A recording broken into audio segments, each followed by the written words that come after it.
कार्यान्वयन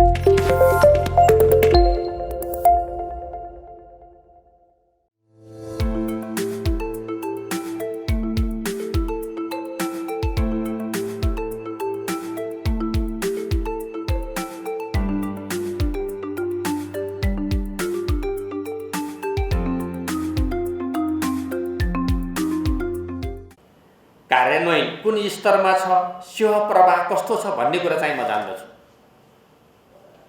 त्यो कुरा मलाई थाहा छ।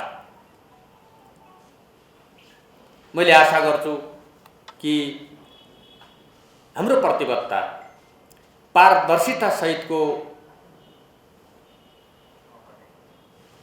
एउटा सहजीकरणमा हामी अब्बल साबित हौं।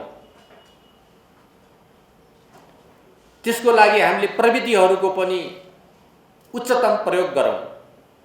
वास्तवमा प्रविधिहरूको प्रयोग हुँदै जाँदाखेरि भोलि हामीलाई जनशक्ति, दक्ष जनशक्ति, क्वालिटीयुक्त जनशक्तिको बढी आवश्यकता पर्ने, संख्यात्मक होइन गुणात्मक जनशक्तिको आवश्यकता पर्ने र भन्सार स्वचालित प्रणालीमा विकसित होला कुनै समयमा। क्रमशः त्यतातिर उन्मुख भइरहेको छ। आज जे छ भोलि यही रहँदैन। स्वचालित प्रणालीमा जाने एउटा परिस्थिति बन्छ। अहिले उठेका इस्युहरू छन् नि, भन्सारको बिन्दु मात्रै भएन, बजारको बिन्दु पनि त्यत्तिकै महत्त्वपूर्ण रहेछ। यहाँले उठाएको मूल्य सूचीको कुरा जो गर्नुभएको छ, बजारको बिन्दुमा पनि सुधार आउँदाखेरि भन्सारको बिन्दुमा पनि त्यसले सुधार अवश्य ल्याउँछ। यी जोडिएका विषयहरू छन्। त्यसो भएर हामीले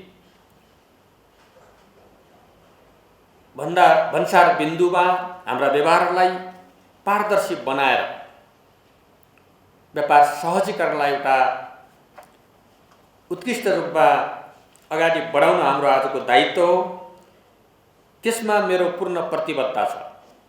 म सिङ्गो अर्थ मन्त्रालयको तर्फबाट, सचिवज्यूहरूको तर्फबाट, तपाईँ सम्पूर्ण विभिन्न क्षेत्रमा काम गर्ने साथीहरूको तर्फबाट मेरो यो प्रतिबद्धता हो र निरन्तर सुधार र गुणात्मक सुधारमा लैजाने पनि मेरो प्रतिबद्धता हो। अहिले हामीले एउटा डिजिटल कारोबारलाई, भुक्तानी प्रणालीलाई सुरु गरेका छौँ र छिट्टै हामी स्क्यानरहरूको पनि सुरुवात गर्नेछौँ। त्यो कुरा कुन माल वस्तु आयो त्यसमा पोइन्टको कुरा छ कि सुरुवाल छ भनेर छुट्याउने कुरा मात्रै होइन। राष्ट्रिय सुरक्षामा का लागि त्यो महत्त्वपूर्ण साधन हुनेछ। सबै वस्तु उपयोगी हुँदैन। त्यसकारण राष्ट्रिय सुरक्षाका दृष्टिकोणले पनि नेपाल हाम्रो आफ्नै लागि र अरू मित्र राष्ट्रहरूको लागि पनि असुरक्षित नबनोस् भन्ने उद्देश्यमा पनि यसले हामी ध्यान दिइरहेका छौँ। त्यसकारणले यो कुरालाई हामी लागू गर्नेछौँ।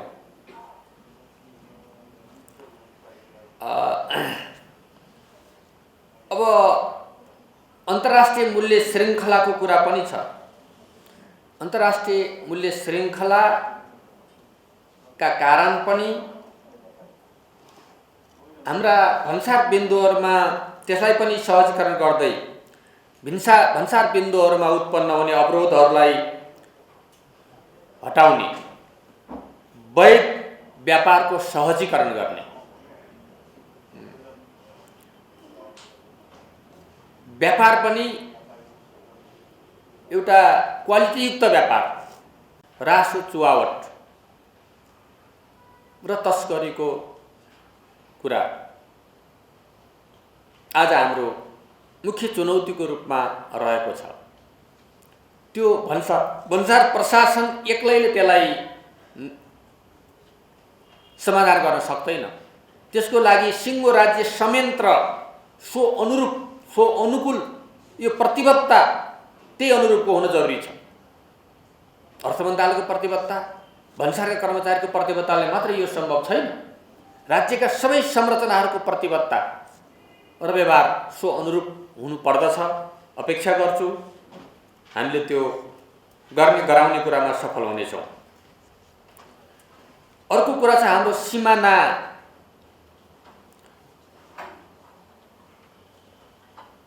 का सुरक्षाहरू र सीमानाको पारपारको व्यापारको व्यवस्थापनको कुरा। त्यो व्यवस्थापन कसरी गर्ने? खुला सीमा छ,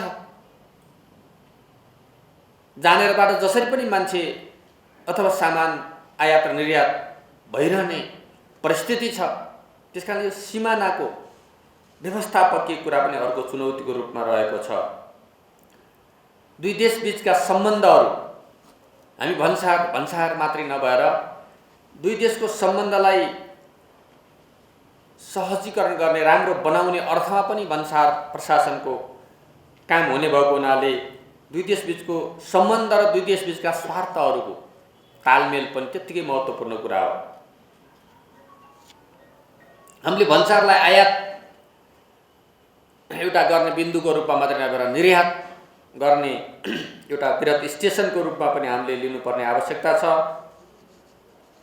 र स्वदेशमा उत्पादित वस्तुहरूलाई स्वदेशको बजार उपलब्ध गराउनका लागि नीतिगत र व्यावहारिक सुधार पनि गर्नुपर्दछ।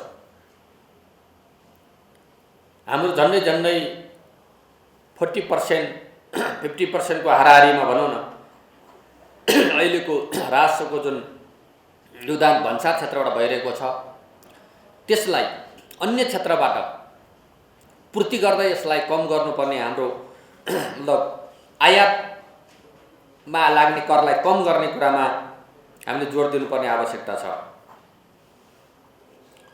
अघि सन्दर्भ आइसकेको छ केही ऐनहरूको संशोधन, नीतिहरूको नयाँ निर्माण, संरचनागत र प्रक्रियागत सुधार फेरि पनि हामीलाई आवश्यक पर्नेछ। आजको भन्सार दिवसको अवसरसम्म आइपुग्दा हामीले गरेका समीक्षा, यहाँले तयार पार्नुभएका सामग्रीहरू र शुभारम्भ गर्नुभएका नयाँ कार्यहरूले फेरि नयाँ चुनौतीहरू थप्नेछन् र नयाँ सुधारको आवश्यकता निरन्तर परिराख्नेछ। अब हामीले कसरी मूल्य घटाउने र समय घटाउने भन्ने विषयमा प्रविधिले हामीलाई पक्कै पनि मद्दत पुर्याउनेछ। भन्सार प्रशासन र व्यवसायिकहरू एक अर्काका विरोधी होइन, परिपूरक हो, सहयोद्धा हो। भन्सार प्रशासन एउटा इन्जिन जस्तो हो भने त्यसको गति पैदा गर्ने निजी क्षेत्र हो, व्यवसाय हो। त्यसको संयुक्त प्रयासमा मात्रै त्यो चल्ने हो। त्यसकारणले हामीले एक अर्काको मर्मलाई, एक अर्काका जिम्मेवारीलाई बोध गर्ने हो भने हामी झन्झट रहित सरल ढङ्गले यसको सहजीकरणको प्रक्रियालाई हामी अगाडि बढाउन सक्छौँ। कारोबार मूल्यको बहस जायज छ र त्यो बहसले उठाएका प्रश्नहरूको उत्तर हामी अर्थ मन्त्रालय दिनुपर्छ, भन्सार विभागले दिनुपर्छ, नेपाल सरकारले दिनुपर्छ। हामी नीतिगत, व्यावहारिक र प्रशासनिक ढङ्गले हामी यसको जवाब दिन चाहन्छौँ। हामी त्यसमा तयार छौँ। अब यी तमाम विषयहरूलाई, यहाँहरूले राखेका विषयहरू हाम्रो लागि मार्गनिर्देशनका रूपमा हामी लिन्छौँ। अर्थ मन्त्रालय त्यसरी लिन्छ र त्यसलाई समाधान गर्नुमा नै हाम्रो हातमा सफलता ठान्छौँ। यहाँहरू कुनै भ्रममा नरहनका लागि म आग्रह गर्न चाहन्छु। अहिलेको व्यापार घाटालाई अन्त्य गर्नका लागि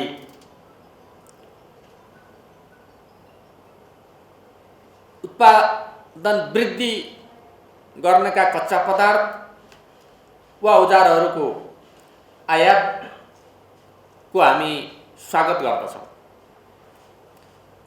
र त्यसले यहाँको रोजगारी सृष्टि गर्ने, उत्पादन वृद्धि गर्ने कुरामा महत्त्वपूर्ण योगदान गर्नुपर्छ भन्ने लाग्दछ। अहिले पनि आयातको करिब 50%, 53 यस्तै कति पर्सेन्ट अहिले छ। सम्पूर्ण आयातको 33% कच्चा पदार्थ र इक्विपमेन्टहरूको आयातमा नै लगानी भएको रेकर्ड हामीले हेर्दा हामीलाई के विश्वास छ भने त्यो आयातले अब हाम्रो अर्थतन्त्रमा, उत्पादन क्षेत्रमा महत्त्वपूर्ण योगदान गर्नेछ भन्ने हामीले विश्वास लिएका छौँ। हुन त कतिपय मान्छेहरूले जनतालाई भ्रम दिने र अर्थतन्त्र पुरै चौपट भइसकेको नेपाललाई पुरै आर्थिक रूपले एउटा डामाडोल बनाएका जस्ता दुष्प्रचारहरू पनि गरिएका छन्। अर्थतन्त्रका पछाडि आजको दिन मात्रै जिम्मेवार हुँदैन।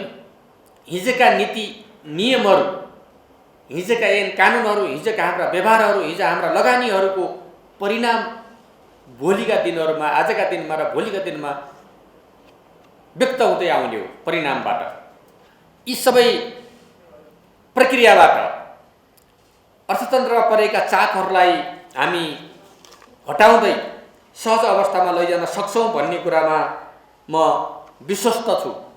त्यसकारण म सबै व्यवसायी साथीहरूलाई तपाईहरुको विरुद्ध कुनै त्यस्तो तपाईहरुलाई अप्ठ्यारो पर्ने नीति निर्माण हुने छैन र हुन दिइने छैन। तपाईहरु ढुक्क भएर आफ्नो व्यवसाय र पेशालाई अगाडि बढाउनुहोस्। तपाईहरुले कसैलाई तर्साउन खोजेको छ भने त्यो कुरा नेपाल सरकारलाई, अर्थ मन्त्रालयले मान्य हुने छैन भन्ने कुरामा स्पष्ट रूपमा भन्न चाहन्छु। र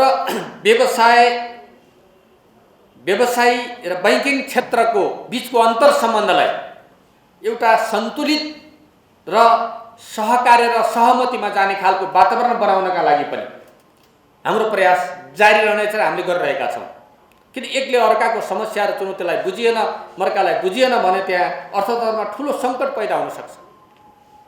त्यस कुरातिर त्यसलाई सन्तुलन गर्ने कुरा पनि हाम्रो ध्यान पुगेको छ। हामी छलफल गरिरहेका छौँ, त्यसलाई हामी सहजीकरण गर्नेछौँ। र रेमिटेन्सलाई फर्मल च्यानलबाट ल्याउनका लागि विभिन्न उपायहरू मैले भनिसकेँ। हामी 2-3 खालका उपायहरू, उहाँहरूको सञ्चय कोषको कुरा, उहाँहरूलाई यहाँ आय बापतको थप हामीले केही प्रोत्साहन दिने कुरा, अथवा उहाँहरूले पठाउने शुल्कहरूलाई घटाउन सकिन्छ कि भनेर त्यतातिर हामीले अध्ययन गर्ने र त्यसलाई निर्णय गर्ने कुराहरूमा हामी लाग्ने कुरा पनि म स्पष्ट गर्न चाहन्छु। यस अर्थबाट समग्र आयातहरूलाई केही नियन्त्रण गर्नका लागि गरिएका केही तत्कालीन प्रयासहरू छन्। ती प्रयासहरू तत्कालको लागि हो। त्यसलाई फेरि एउटा प्रक्रियामा गएर त्यसलाई सहज वातावरण हुँदाखेरि त्यसलाई त्यही रूपमा राखिरहँदैन।